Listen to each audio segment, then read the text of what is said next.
Hai adik-adik, kembali lagi dengan Kak Rina di online class 101. Kali ini kita akan belajar kelas 4, tema 2, subtema 2, sumber energi. Di pembelajaran kali ini kita akan belajar pembelajaran 4 ya. Pelajarannya yaitu Bahasa Indonesia, Matematika, dan juga PPKN. Dari halaman 73 sampai dengan 81. Adik-adik untuk melihat video lainnya silahkan klik di kolom deskripsi ya. Di scroll ke bawah, dicari kelas berapa dan tema berapa, nanti ada biru-birunya kayak gini. Diklik aja ya, nanti akan dialihkan ke playlistnya. Atau bisa juga di kanan atas ini, diklik juga, nanti akan muncul playlist dan juga video rekomendasi lainnya. Kita mulai ya adik-adik. Kata Udin, mengapa kita harus menghemat energi? Apa saja yang bisa kita lakukan untuk menghemat energi? Kita pelajari ya adik-adik ya. Banyak hal-hal sederhana yang bisa kita lakukan dalam kehidupan sehari-hari untuk menghemat energi. Seperti hemat air, hemat listrik, hemat kertas, hemat bahan bakar. Hemat energi artinya menggunakan energi sesuai kebutuhan, sehingga tidak ada energi yang terbuang sia-sia. Jika energi yang kita gunakan lebih sedikit, maka akan menghemat biaya yang kita keluarkan dan menjadikan bumi kita lebih ramah lingkungan. Hemat energi adalah kewajiban kita semua. Kita amati poster di bawah ini ya adik-adik. Di posternya judulnya ini, hemat air. Kemudian di baris pertama ini ada gambar keran yang mengalir lalu ada tanda dilarangnya. Yang tulisannya adalah memanfaatkan air secara optimal, pastikan keran sudah tertutup setelah digunakan. Lalu pada gambar kedua ada lebih hemat air, gunakan mesin cuci saat pakaian kotor telah cukup banyak. Ini ada gambarnya. Kemudian jika cucian banyak, pakai saja 3 ember untuk merendam dan menyabun, untuk membersihkan, dan untuk membilas. Kemudian untuk berendam, ya mandi berendam paling boros air. Nah, mandilah dengan gayung, ya mandi dengan gayung 3 kali lebih boros. Usahakan mandi dengan pancuran dan tidak berendam. Nah, kemudian yang ini saat gosok gigi, cuci muka atau mencukur, pastikan keran air tertutup. Ya, misalnya lagi gosok gigi kan kita gosok-gosok dulu giginya ya. Nah, kerannya tutup dulu, jangan biarkan mengalir. Nah, 1 menit air mengalir sama dengan 9 liter air yang terbuang. Banyak banget adik-adik ya. Kalau ini mungkin segalon lebih ya. Kemudian yang terakhir, lebih baik mencuci mobil dengan lap dan ember. Menggiur mobil 15 menit berarti beratus-ratus liter air yang terbuang. Ya adik-adik ya. Nah, tulis informasi yang kamu dapatkan dari poster tersebut. Yuk kita lihat ya. Nih di sebelah kanan yang pertama, untuk gambar ini. Manfaatkan air secara optimal. Pastikan keran sudah tertutup setelah digunakan. Yang kedua, lebih hemat air. Gunakan mesin cuci saat pakaian kotor telah cukup banyak.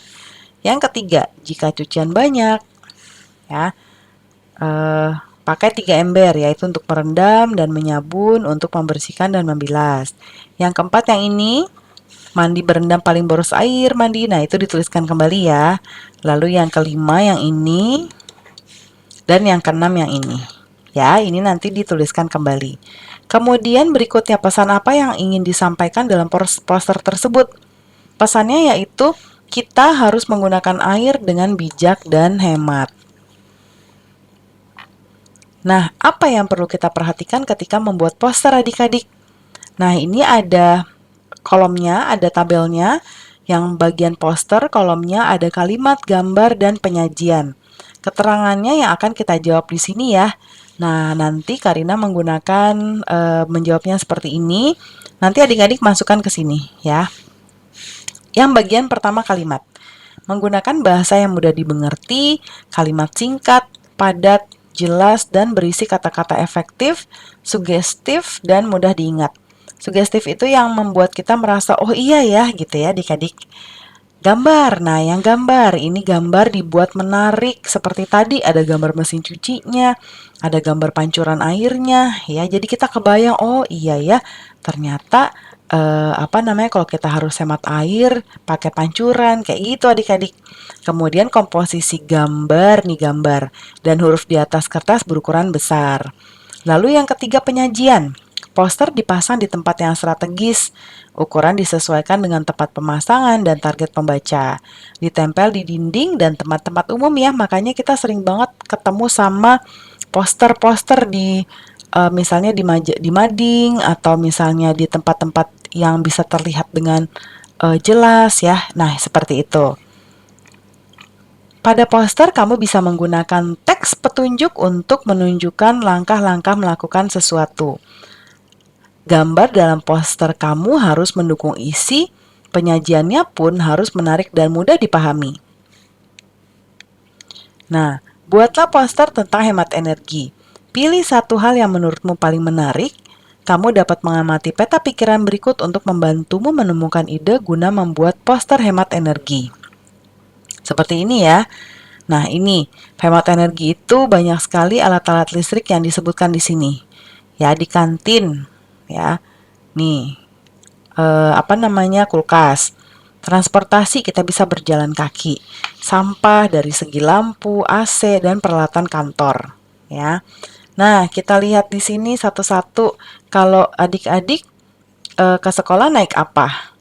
Naik jalan kaki atau naik sepeda atau menggunakan bis atau diantar ayah, naik motor atau naik mobil ya. Nah, itu nanti bisa adik-adik jadikan pembahasan di sini sebagai posternya ya. Kamu dapat mengisi diagram berikut supaya poster yang kamu buat lebih fokus. Jadi topiknya apa? Lalu ada kerangka pikirannya di sini ya.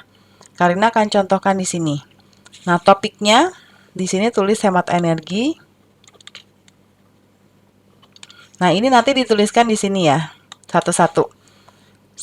Satu baris, satu kolom.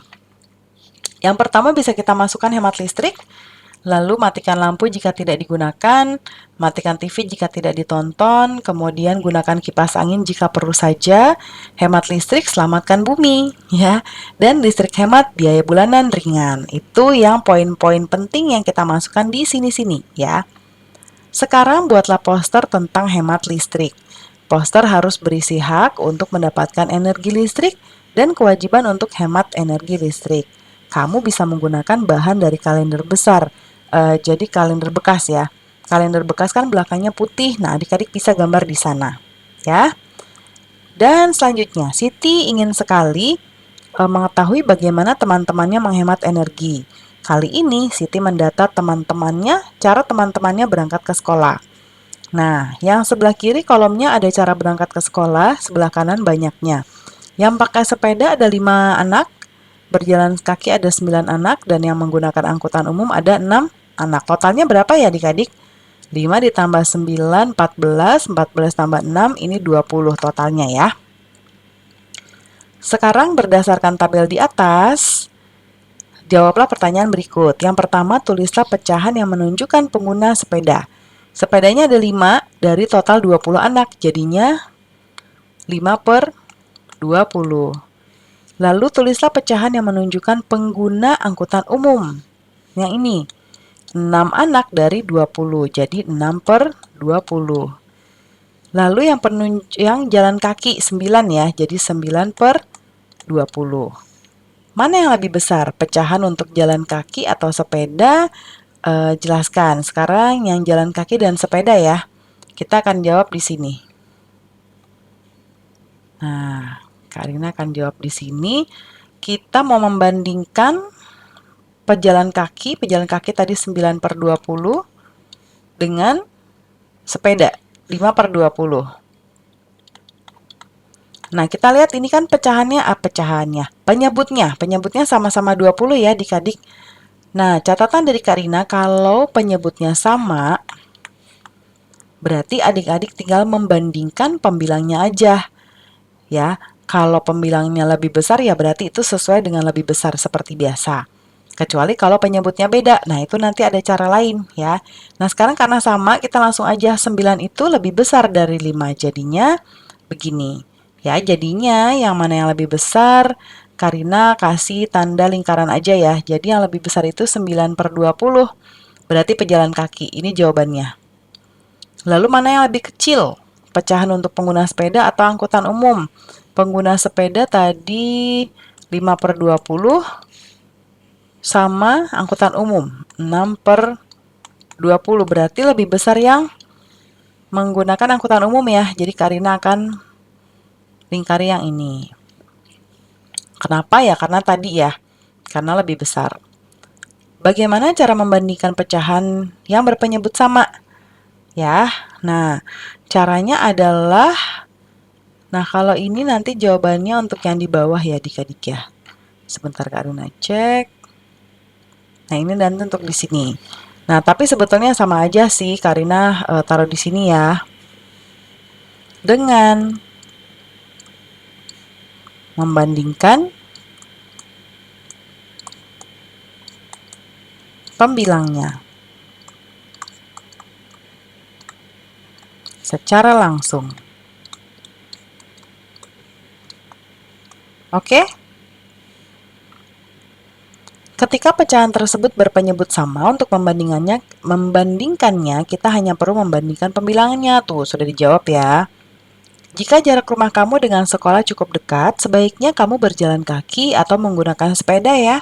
Hal itu juga akan bisa menghemat energi. Bagaimana dengan teman-temanmu di kelas? Cobalah kamu mendatanya. Nah, sekarang kita mau membandingkan pecahan. Kita lihat ada gambar yang warna biru, ini 1 dari 3 ya, jadi 1/3.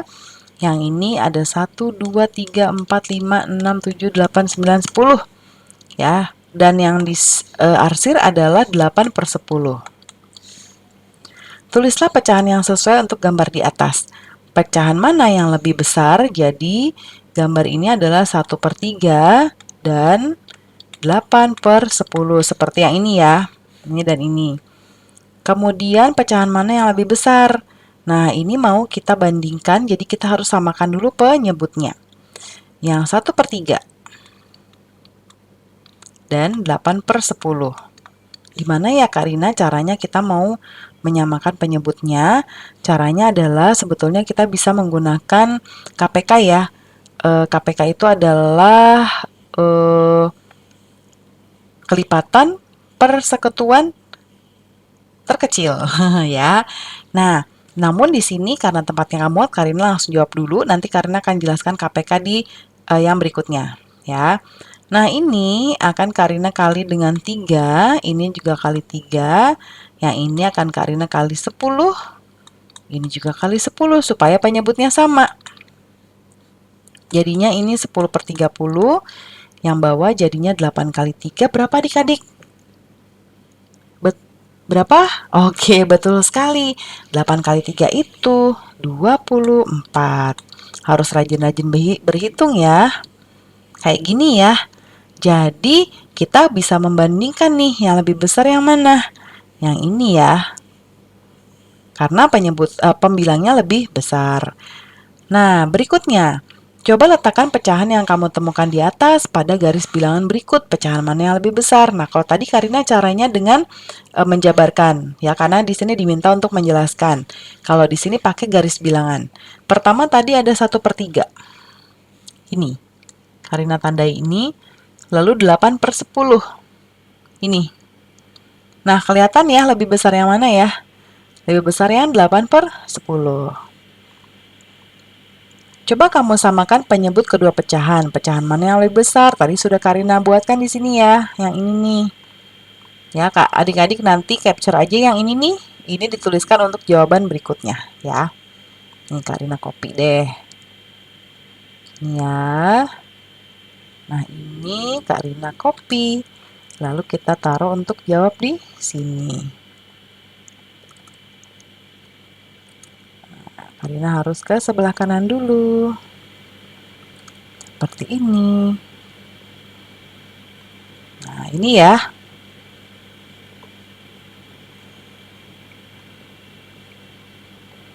Nah, ini jawabannya. Kemudian, tadi yang lebih besar udah ketahuan ya, yang 24/30 atau yang 8/10. Apa yang bisa kamu simpulkan? Nah, ini jawabannya di sebelah kanan. Yang bisa saya simpulkan adalah cara membandingkan pecahan, yaitu dengan cara menyamakan penyebutnya. Membandingkan pecahan. Banyak cara yang dapat dilakukan untuk membandingkan dua pecahan yang penyebutnya tidak sama. Yang pertama yang ini ya dijelaskan di sini bahwa kita bisa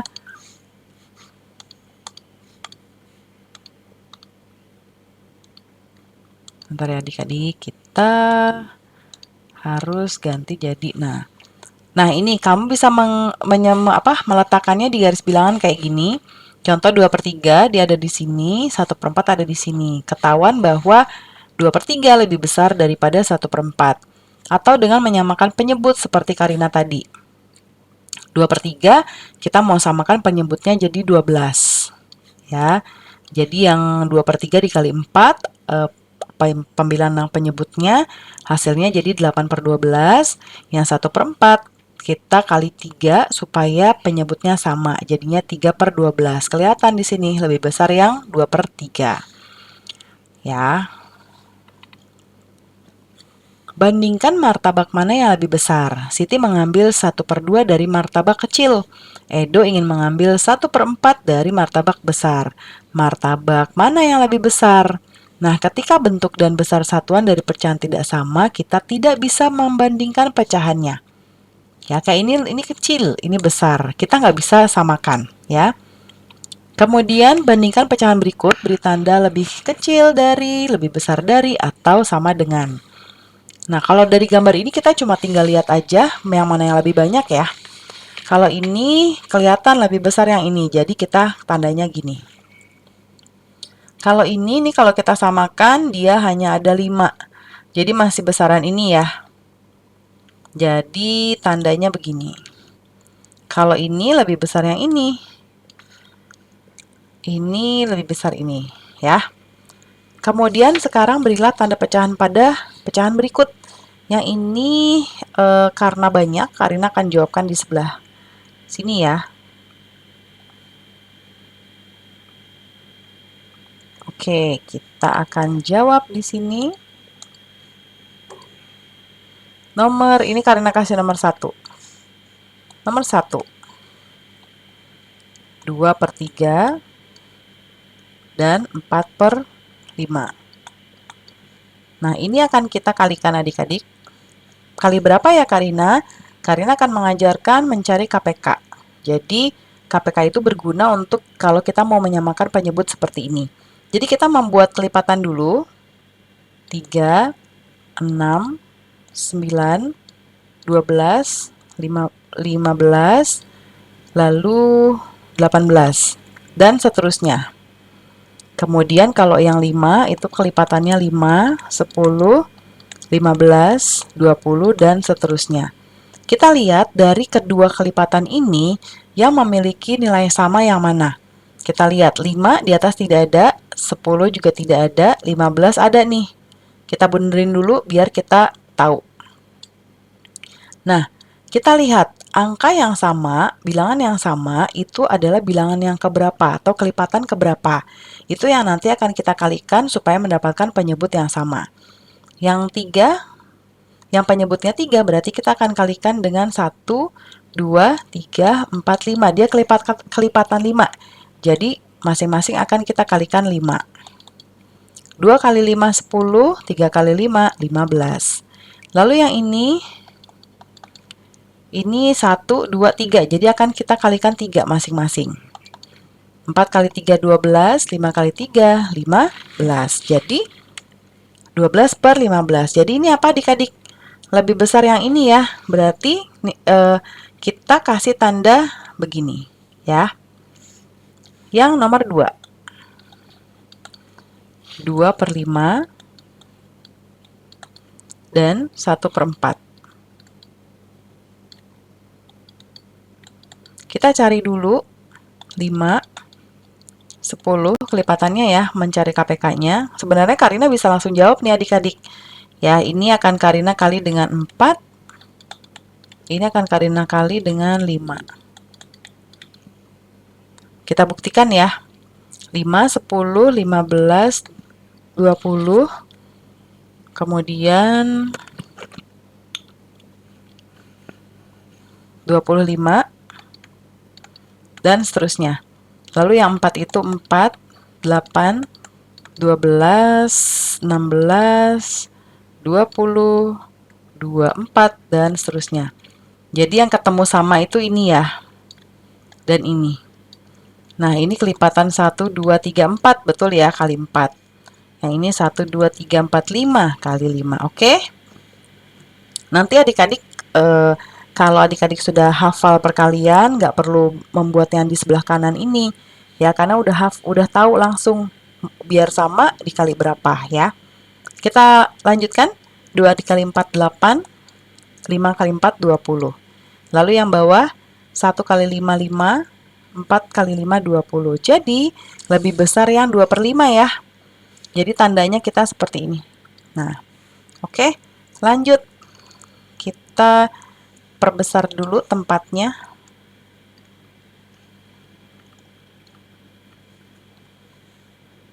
Kita tambah ruang dulu. Oke. Sekarang kita lanjut. Nomor 3. 1/3 dan 2/6.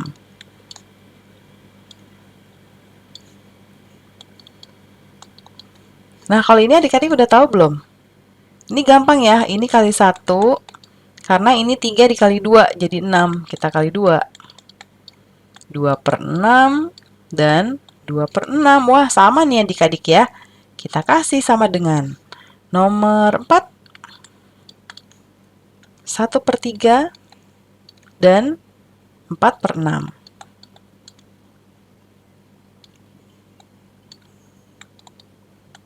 Nah, ini juga sama kayak gini. Jadi ini kali 2. Ini kali 1. 4/6. 1 kali 2, 2.